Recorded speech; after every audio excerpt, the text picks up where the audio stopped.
हम सबके बीच में पूज्य आचार्य श्री महाश्रमण जी का पावन पदार्पण हुआ है। आप श्री का परिचय कराना सूर्य को दीपक दिखाने के समान है। आप अपनी तपश्चर्या के द्वारा संपूर्ण समाज में सात्विक गुणों के विकास के लिए जन प्रबोधन, जन जागरण द्वारा राष्ट्रीय मानव संसाधन के विकास का महती कार्य संपन्न कर रहे हैं।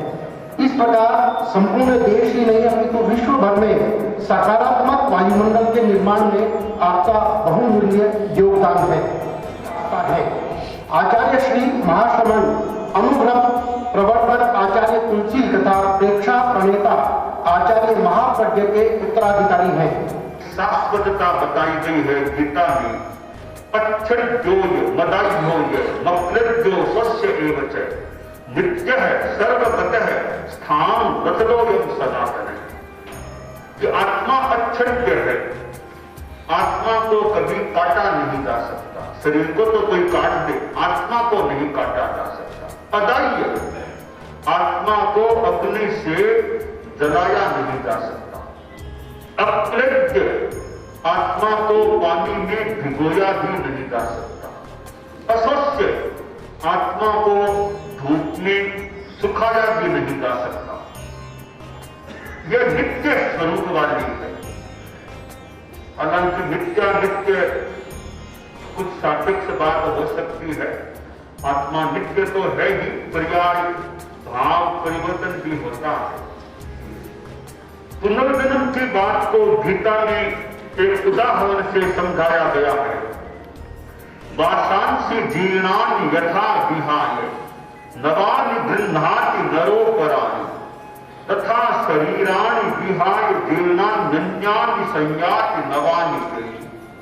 कि जैसे आदमी पुराने वस्त्रों को छोड़कर नए वस्त्रों को पहन लेता है, धारण कर लेता है, इसी प्रकार आत्मा एक देह को छोड़कर दूसरी देह को धारण कर लेती है।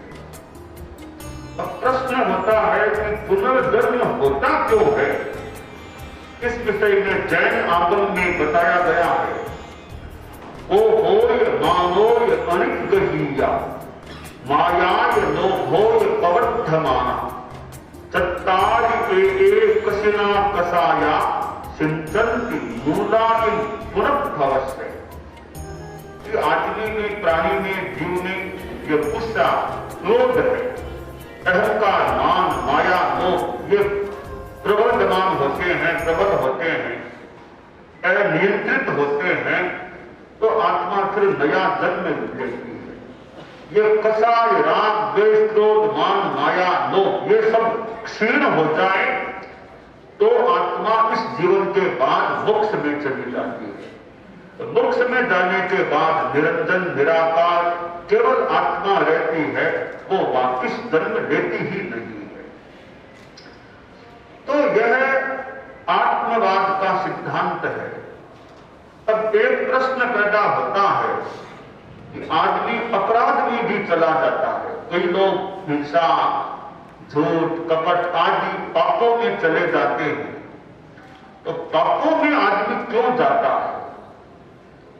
जैन आगम में बताया गया, रागोय दोषो विय कम न किया, कि राग और द्वेष ये कर्मों के बीच। इसी से मिलती जुलती बात श्रीमद् भगवद गीता में आती है। अर्जुन श्री कृष्ण से गीता में प्रश्न करते हैं, अथ केन प्रयुक्तोऽयं पापं चरति पूरुषः अनिच्छन्नति वासनेय बलादिव नियोजितः। कि हे श्री कृष्ण, किसकी प्रेरणा से, किसके द्वारा अभिप्रेरित होकर यह पुरुष पापाचार करता है, पाप का आचरण करता है? मानो कि कोई जबरदस्ती उससे यह पाप करवा रहा है। आदमी नहीं चाहता, नहीं चाहने पर भी कोई दूसरा मानो जबरदस्ती आदमी से पाप करा रहा है, तो वो पाप कराने वाला तत्व कौन है?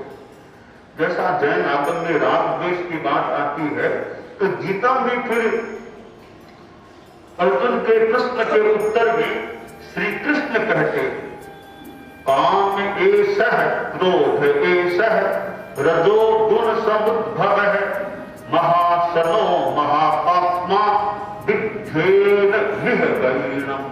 कि अर्जुन, काम और क्रोध ये दो वृत्तियां हैं, रजोगुण से समुद्भव इनका है और ये आदमी को पाप में धकेल देती है। ये वृत्तियां आदमी को खा जाती है, पाप में धकेल देती है। ये वृत्तियां बड़ी पापी होती है। तो हमारे भीतर जो काम क्रोध राग द्वेष ये भाव होते हैं, ये जब सुप्त अवस्था में रहते हैं तब तो आदमी अपराध में नहीं जाता। ये जब उभरते हैं तब आदमी हिंसा अपराध इनमें चला जाता है। दुनिया में युद्ध होते हैं, सम्रांगण में युद्ध बाद में होता है।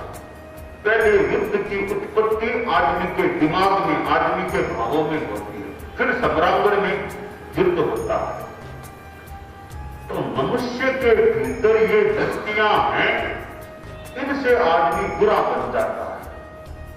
अब प्रश्न है, आदमी अच्छा कैसे बने, ये वृत्तियां कमजोर कैसे बने।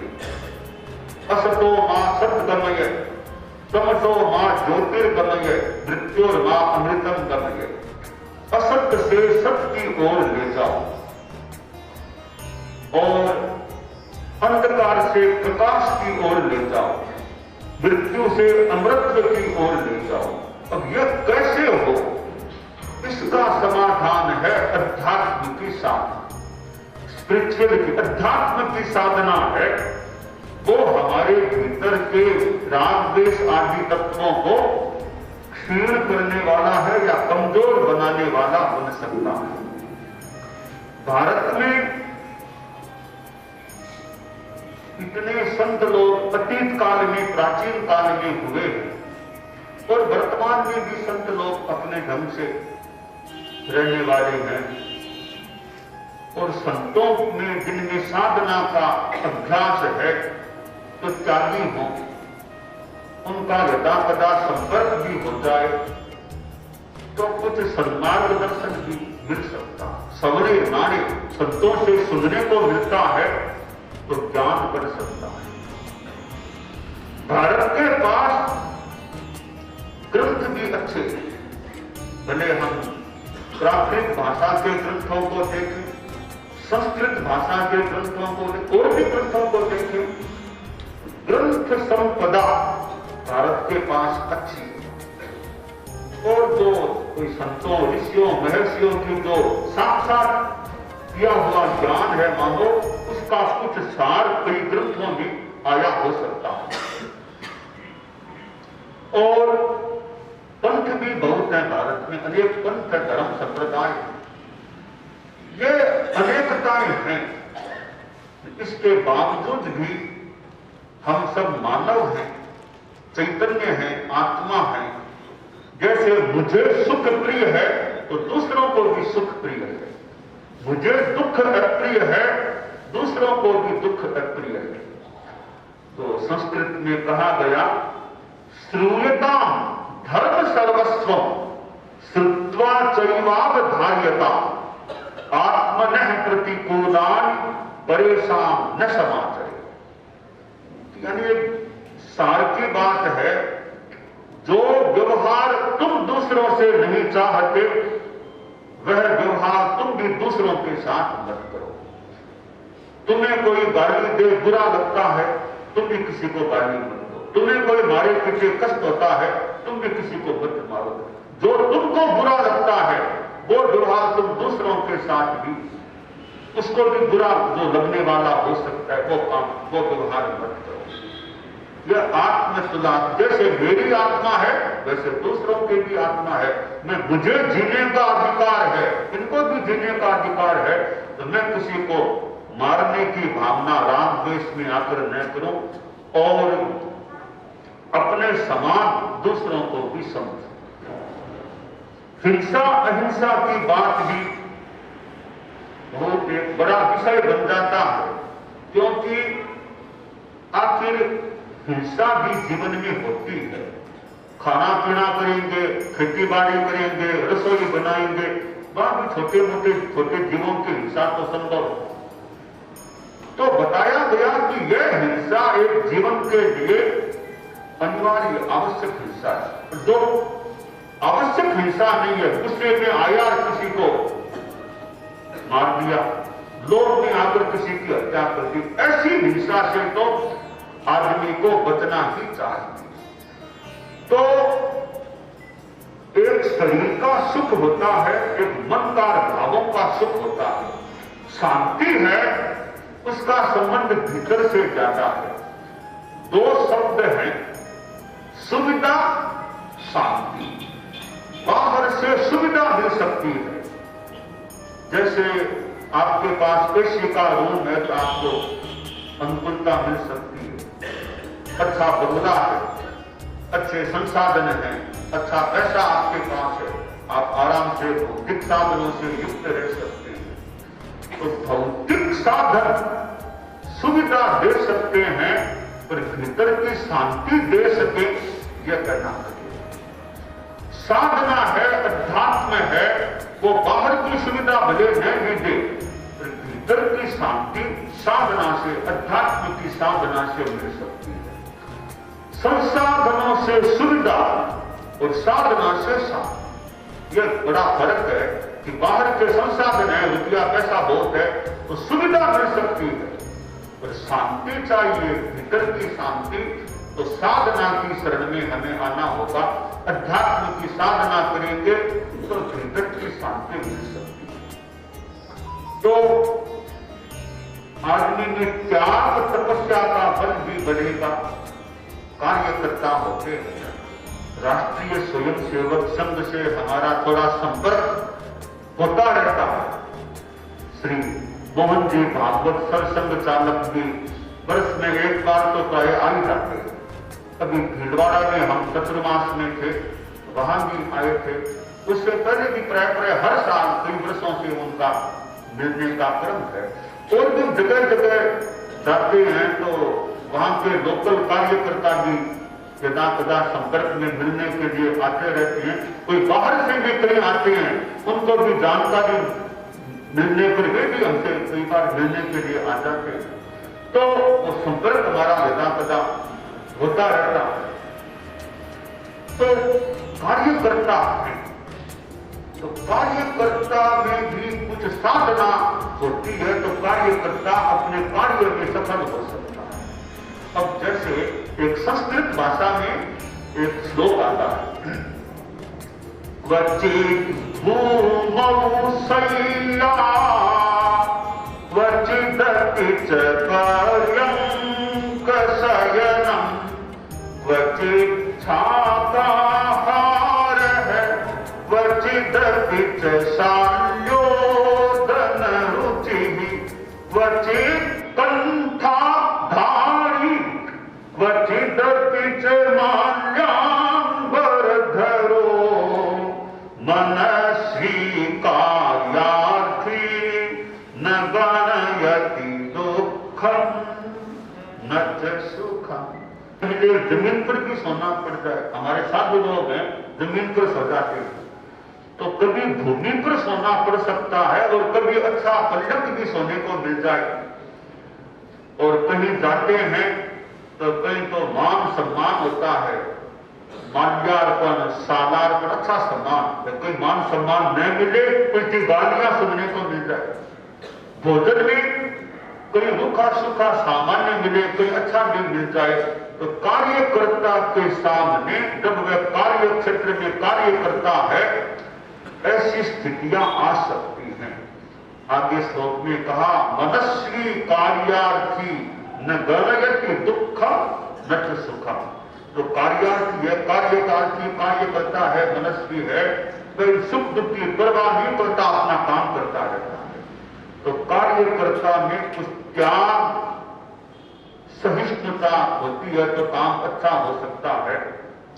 और कार्यकर्ता कौन है? कार्यम करोति इति कार्यकर्ता। जो कार्य करने वाला वो कार्य करता है, कार्य तो कौन नहीं करता, आदमी खाना खाता वो भी कार्य है, और भी शरीर के कार्य। यहाँ कुछ और जोड़ दे, यह परार्थम कार्यम करो किसे कार्य करता, जो दूसरों के लिए कार्य करे वो कार्य करता हो। तो यहाँ थोड़ी देर के लिए आना हुआ और हम लोग अभी ये अहिंसा यात्रा के नाम से यात्रा कर रहे हैं। इसमें 3 बातों का प्रचार कर रहे हैं, सद्भावना, नैतिकता, नशा मुक्ति। सद्भावना रखें, जाति संप्रदाय आदि को लेकर हिंसा, हत्या, दंगा फसाद इसमें नहीं जाना, सबके प्रति अच्छी भावना, सद्भावना। नैतिकता कि जो भी कार्य करे उसमें ईमानदारी। और नशा मुक्ति, शराब, सिगरेट, बीड़ी, खैनी, गुटखा आदि आदि नशीले पदार्थों के सेवन से बच करके रहे। तो इन बातों से हमारा जीवन अच्छा बनता है। जो काम, क्रोध आदि वो भी हमारे कुछ कमजोर पड़ सकते हैं, कमजोर रह सकते हैं। जीवन अच्छा, आत्मा अच्छी, फिर आगे जो पुनर्जन्म होते हैं वो होंगे, वो भी कुछ अच्छे हो सकते हैं।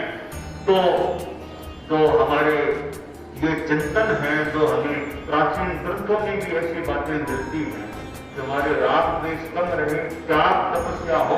आदमी को सुविधावादी ज्यादा नहीं बनना चाहिए, थोड़ा कठोर जीवन जी सके वैसा अभ्यास रहे। तो आप लोग तो राष्ट्रीय स्वयंसेवक संघ से जुड़े हुए हैं, जो एक अपने आप में महत्वपूर्ण एक संगठन है। और हमारे परम पूज्य आचार्य तुलसी, आचार्य महाप्रज्ञ जी, उनका भी संपर्क बहुत अच्छा संपर्क राष्ट्रीय स्वयंसेवक संघ से रहता था, और आज भी वो हमारा संपर्क वो चल रहा है। तो राष्ट्रीय स्वयंसेवक संघ की खूब आध्यात्मिक कार्य, खूब अच्छी सेवा, अच्छा विकास होता है। कार्यकर्ता खूब त्याग, तपस्या, संयम प्रधान जीवन शैली को अपने साथ रखें। खूब मंगल। हम हृदय से सभी जयपुर महानगर के स्वयंसेवक कार्यकर्ता आपका हार्दिक आभार व्यक्त करते हैं। पुनः पुनः